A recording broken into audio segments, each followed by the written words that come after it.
before I get started on this tour, I just wanted to pop on and give a quick little disclaimer that when we moved here 4 years ago, is it 4 years? Yeah, 2019, late summer 2019.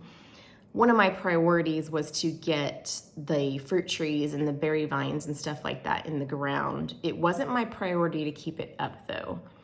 I just knew that those things take longer to mature and produce fruit, and so I wanted to get them in the ground, but I also knew we were moving into a house. I really wanted to establish the vegetable garden, chicken, stuff like that. So the stuff that you see in the tour doesn't have the infrastructure that it will eventually have, and it's not as well kept. It's not weeded. It's hard to get out there and the garden. But my priority was just getting started, just getting stuff in the ground so that it could start growing and taking its 4 to 10 years, depending on the variety, to get to where it's productive. And so just wanted to give that disclaimer because it is not Better Homes and Gardens magazine worthy out there. But I did want to share what you can do with some little plots of things here and there and what you can grow. Hey guys, it is kind of an overcast day, muggy and hot, but overcast, which makes it a little bit nicer. And I thought I would come give you a little bit of a walking tour of my fruit orchard. Why is my camera not focusing? There we go. So we will be starting around here and going way back over there. So, and it's all overgrown and not as kept as my garden. So, you know, be nice. This is the blueberry area. My chickens, they hear me and they're like, where is she? Is she bringing treats? Hello, babies. Okay, back to this. So I have 3 rows of blueberries, and this row is early season, mid-season, late season. The late ones, I don't know if they're not as good in our area or what, but they have not survived as well over the time. It's a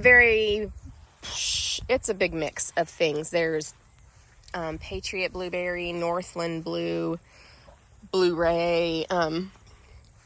There's a lot. So I don't remember which is which. And of course they are also overgrown right now. My goal is to get them situated before spring next year, because right now I'm still doing the garden, which is that over there. And if you've watched my previous videos, you know that it's been a struggle to keep up this year. But moving on from the blueberries, this is a crabapple right here. This was here when we moved in, and the birds tend to eat the crab apples from here. And then this is a raspberry patch. Again, early, mid, and late season, and the earlies are the red, and my mid-season are purple, and my late season are white. And these get a second flush. As you can see right now, they bear a lot in the spring. And then this time of year, there's a beautiful one right there. This time of year, they get a smaller amount, but still enough to eat. The purples are done for the year. This end of this row is a little overgrown because it had a different kind planted temporarily. But it is also one I need to get tamed this year. I have not pruned it in 2 years, and it definitely needs the old canes pruned out before it gets diseases and stuff. But that is the raspberry patch. And then if we move on through here, I can't plant anything right in this spot because there's a power line that runs underground over to our house. And then right up here we have some blackberries. I used to have 2 rows of blackberries. You can kind of see the line where that one was. They got a disease and we had to rip those out and these. And I only replanted in this row. There was one that survived. I think it was this first one here. And then the others were new this past spring. So they have not been bearing yet, but they are looking healthy and have not succumbed to any diseases yet and doing well. So next spring I should get some blackberries off of this. I'm going to need to figure out a way to cover them though, because the birds always get them first, when the blackberries are ripe. I don't want to just drape a bird net over it because it gets caught up on the vines and it's hard to deal with, but I've got to come up with something so I can get the blackberries instead of my birds. And then this mess up here is the grape area. And there's several different kinds in here. There are Lakemont and there's green, there's red. They're mostly seedless. I can't see a tag on that one yet. This is an experimental. I've got two experimental tomato plants out here. It's a long-term project. It's kind of hard to explain. Frontenac Grease grapes too. These, one of these is a razzmatazz. I think it might actually be that one. I'd have to go back and look at my map. What is this one? This is a Frontenac Grease. These two bigger ones are Concord grapes, and Concords are native to the area, and that is why they are bigger and do better.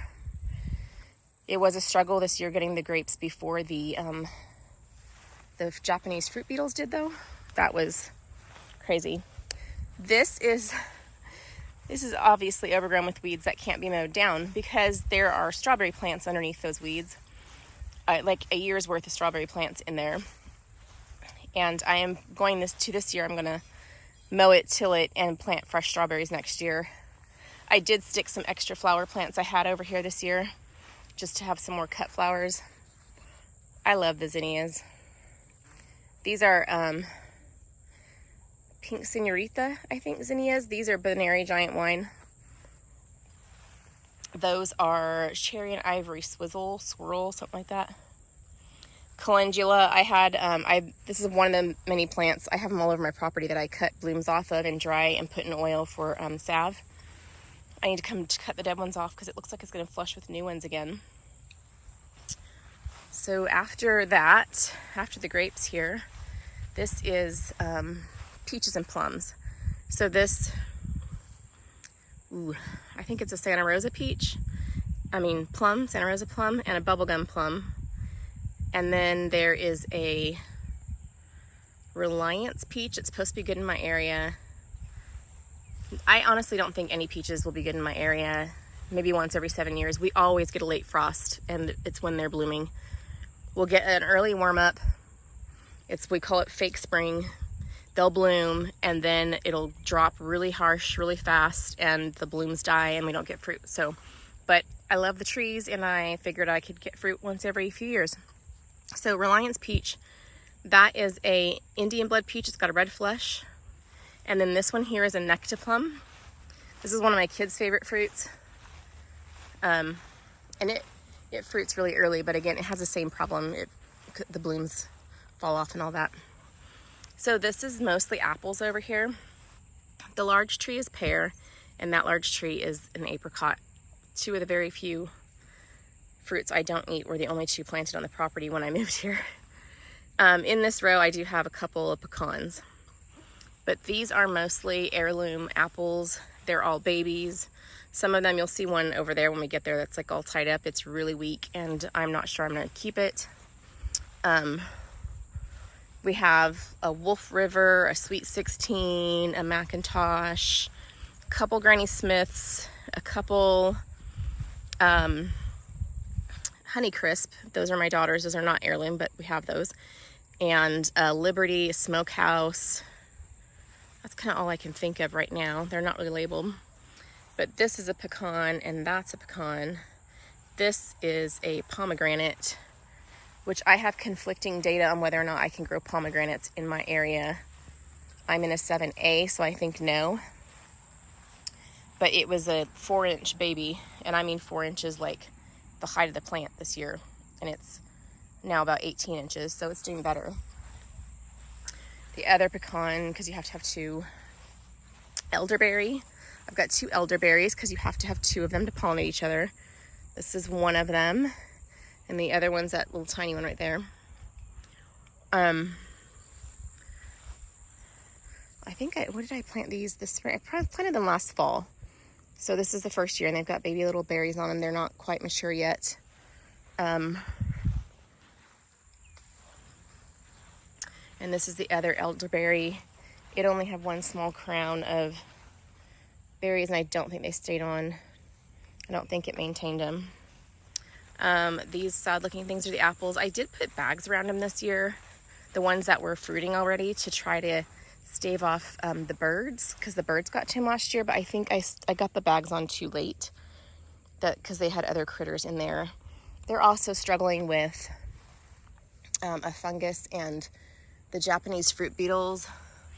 See that right there? Yeah, that's Japanese fruit beetle damage. When it's skeletonized like that, one of my daughters and I come out and bug hunt at night and tap them into a jar of alcohol and dish soap and water. This is one of the Granny Smiths. Again, yeah, the apples are not really going to be edible this year. I need to get the bags on them sooner. And then down here at the other end, I have 3 different cherries. This baby one is a Rainier cherry, and that is it's a sweet dark red cherry. I can't remember which kind it was. I want to say it's like black tartan or something like that. And then this is a bush one called a Juliet, and it got off to a rough start, but it is doing well now, so I'm hoping that it's supposed to fruit earlier than other ones. Cherries take like 7 years to fruit, and it's supposed to be faster than the regular ones, this bush one. So that one is 2 years old, so I'm hoping it can get a cherry or 2 this year just to taste it and see. And that is the Rainier, a caterpillar. This poor thing. The caterpillar has eaten most of the leaves. We've got one little sprig down there. Anyways, that is the fruit part of the property from the other end here. Those are the apricots. It's not something I'm usually in. I mean, I walk around the edge of the property every night, partly for exercise, partly just to make sure that I'm seeing what's going on as far as diseases and insects and things. But I'm not usually over here when I video garden chores or something like that. I'll try to do more of that. But just wanted to give you a different view of a different side of the property than what I'm normally on when I'm filming outside. And what's going on here. Let me know in the comments if you have fruit that you're growing beyond your vegetable garden. What are you growing and how's it doing for you? This has been a rough year with all of our humidity and our rain. It's just been a disease year, really. The Japanese fruit beetles we get every year, but it's been a disease year for everything else too. Anyways, let me know in the comments. I'd love to know what you're growing. If you are in 7A or East Tennessee and you have fruit that's doing really well, I would love to know what kind it is, the very specific varieties, because I'm kind of just doing my own research right now to see what's working. And it's always better to hear from people who have grown stuff, you know? It's better information, I feel like, than to look online. So let me know. I'd love to hear your thoughts.